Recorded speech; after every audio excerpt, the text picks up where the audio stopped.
Assalamualaikum dan kembali lagi ke Izzat Review. So hari ni Izzat nak buat sedikit perbahasan tentang episod ke-17 Ultraman Decker. Episod ke-17 ni akan memberi kita jawapan tentang akhir daripada nasib Taiji Murahoshi yang telah pun dicurigai oleh ahli TPU kerana pengkhianatan Asakage dan menyangka yang Taiji Murahoshi ni adalah orang yang terlibat dari dalam pengkhianatan tersebut. Jadi tanpa masa jom kita bahas, okey? Tapi macam biasa sebelum kita mula bahas, kita ke intro dulu, okey?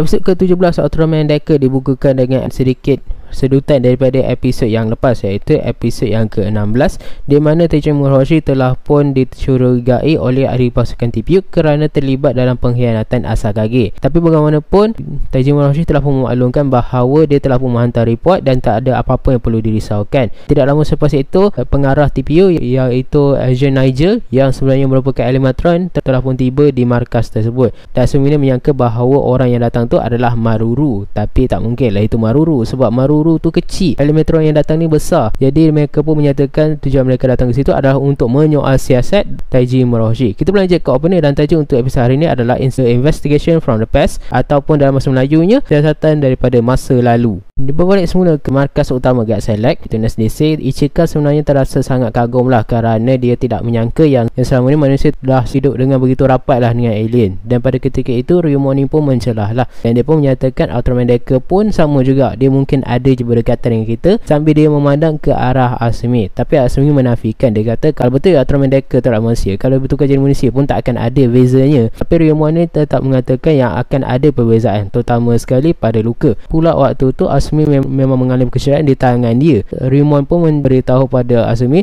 yang dia 1000% percaya yang Asumi itu bukanlah Ultraman Decker.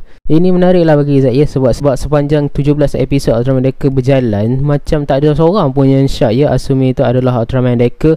Cumanya di episod kali ni barulah kita nampak ada juga orang yang syak yang Asumi itu Decker. Sebab Ultraman Decker ni seolah-olah menggunakan konsep macam Dynamis. Kalau konsep Dynamis, kalau Ultraman tu cedera, human host dia pun cedera. Sama jugalah dengan Ultraman Decker ni, kalau manusia dia cedera, Ultraman dia pun ikut cedera juga. Kalau macam kita pun boleh agak yang Asumi itu adalah Ultraman Decker. Sama jugalah macam Ryumon ni yang curiga yang bahawa Asumi itu adalah Ultraman Decker. Kita boleh semula ke bilik soal siasat ada Taiji Murahoshi dan juga Nigel tadi. Nigel memaklumkan yang mereka ni tak menjumpai apa-apa zat lah daripada Agams ataupun planet Basdor yang ada pada Taiji Murahoshi. Tapi Nigel ni tetap juga tak percayakan Taiji Murahoshi. Pada ketika itu Gomez pun muncul daripada dalam hutan dan dalam perjalanan menuju ke bandar. Taiji Murahoshi terus keluar daripada bilik soal siasat tersebut dan mengarahkan pasukan God Select untuk bertindak. Tapi Agent Nigel ni menghalang dan menyatakan bahawa Taiji Murahoshi tidak akan dapat memberi perintah sehinggalah masalah tersebut selesai. Dan disebabkan sifat dia itu telah pun menyebabkan Asumi dan Ichika membantah kerana mereka pun turut terlibat juga dalam membantu alien yang pernah muncul di bumi. Ichika yang pernah membantu alien Pit Yuko dengan memberikan Mega Earth kepada dia. Tapi bagaimanapun Taiji Murahoshi menyatakan bahawa tindakan mereka tu telah pun mendapat kelulusan daripada TPU. Punca sebab kecurigaan Agent Nigel tu terhadap Taiji Murahoshi pun diungkapkanlah kenapa. Sebabnya Taiji Murahoshi ni selalu sangat membantu alien-alien yang ada dekat bumi ni. Misalnya alien Pit dan juga Gregor. Jadi itu menyebabkan tak mustahil lah Taiji Murahoshi ni sanggup untuk membantu Agams tu, sebab Agams tu pun alien juga. Satu lagi penyebab kenapa Agent Nigel ni curiga dengan Taiji Murahoshi tu, sebabnya dia telah pun mengungkit kisah 10 tahun yang lalu, ataupun lebih tepatnya sewaktu berjalannya siri Ultraman Trigger, ataupun lebih detailnya sewaktu kejadian Metsu Orochi menyerang bandar. Di situ dia telah pun menjelaskan bahawa pada ketika itu Taiji Murahoshi telah pun menyebabkan target mereka iaitu Hydrum telah pun melarikan diri, dan dia telah pun beranggapan yang bahawa Taiji Murahoshi adalah penyebab kenapa Hydrum melarikan diri, dan disebabkan itu dia tidak percayai Taiji Murahoshi. Dan tengah mereka bercakap tu, mereka telah pun dapat tahu bahawa Gomez kira-kira dalam 20 minit lagi akan tiba di kota Komi. Pada ketika itu mereka tetap menyuruh Agent Nigel ni untuk memberikan mereka peluang untuk bertindak. Tapi malangnya perkara tersebut tidak dapat dibenarkan juga oleh Agent Nigel ni tadi. Sebabnya Agent Nigel ni tadi menyatakan bahawa dalam peraturan TPU hanya Taiji Murahoshi sahaja yang layak memberikan perintah. Dan disebabkan itu mereka ni harus mematuhi pada peraturan dan mengikut pada data yang ditetapkan. Selagi masalah tu tak selesai, selesai, selagi itulah Nurse DC tidak dapat bertindak untuk melakukan apa-apa, termasuk juga menghalang serangan Gomez tadi. Dan ejen-ejen ni juga berlagak juga orangnya, sebab dia menyatakan bahawa pertahanan Kota Komi tu sangat kuat sampaikan boleh menghalang raksasa seperti Gomez tadi. Tapi sama menjelaskan yang di sepanjang seumur hidup dia tak pernah nampak Gomez sebesar itu. Perkara tersebut telah menyebabkan Asumina semakin tak berpuas hati, dan dia akhirnya telah pun meminta Rimon untuk berbuat sesuatu kepada Nigel yang degil tu tadi. Sementara Nigel tu tengah bercakap, rupa-rupanya Rimon ni sedang menyelidik tentang data mengenai Kapten Taiji Murahoshi, dan dia pun menjelaskan bahawa 10 tahun yang lalu ada satu kejadian yang telah pun berlaku. Nigel ni telah pun meminta Hanijiro ni memainkan muzik untuk dia menenangkan suasana. Hanijiro pun mainkanlah muzik. Muzik pertama yang dimainkan tu adalah muzik rock. Dia tak suka. Dia minta Hanijiro tu tukar kepada lagu yang lebih santai dan juga lebih menenangkan, kerana menurut dia cukup elegan ya. Eleganto.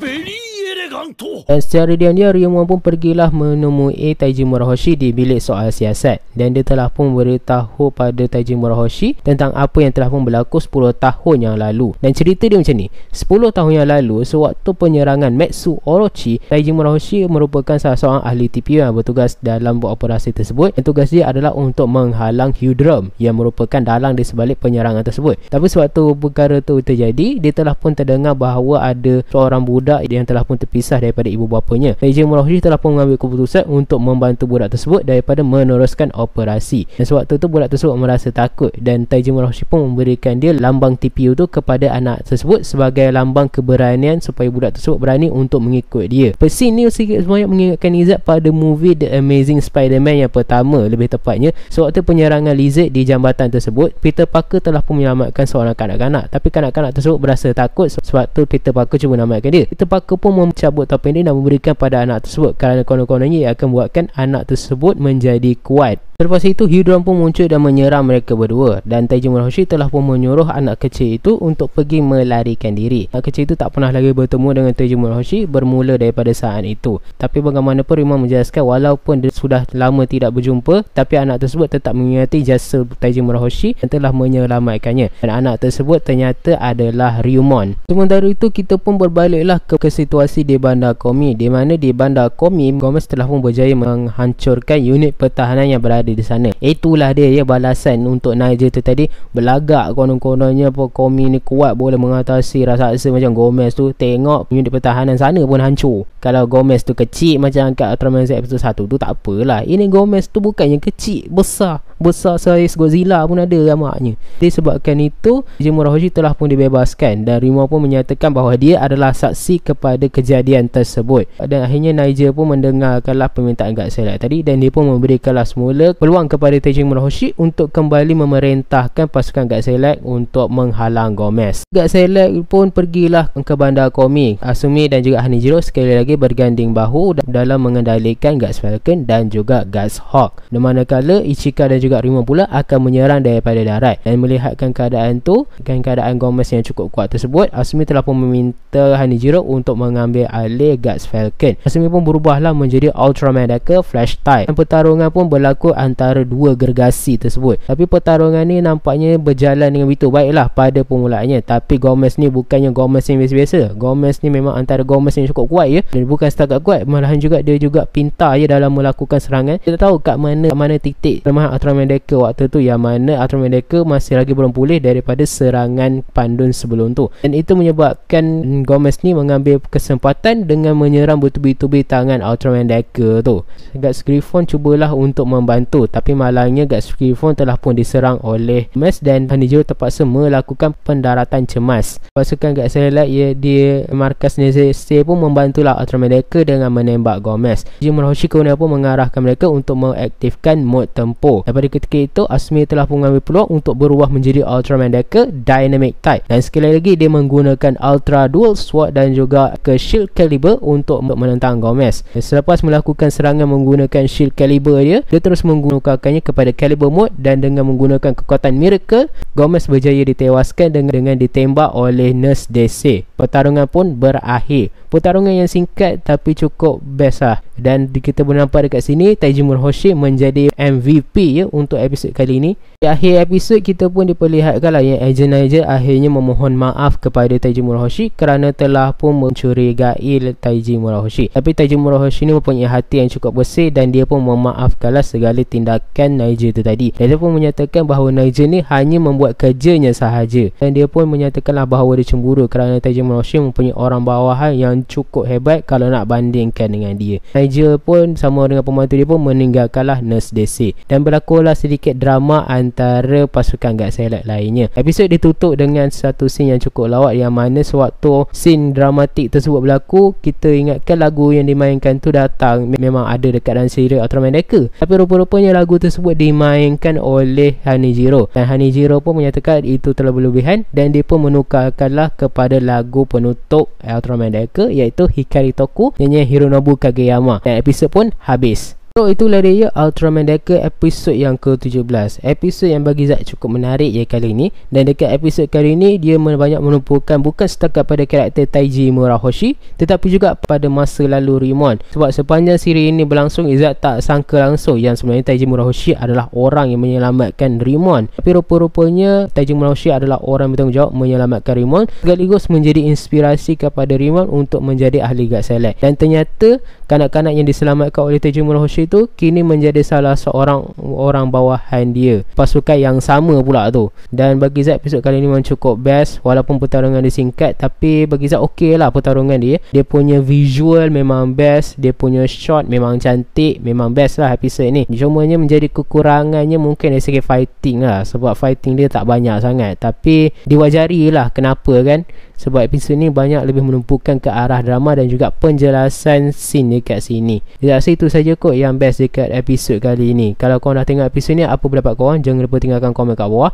Jangan lupa like, share dan subscribe ke channel Z. Kita jumpa lagi di next video. Assalamualaikum dan bye.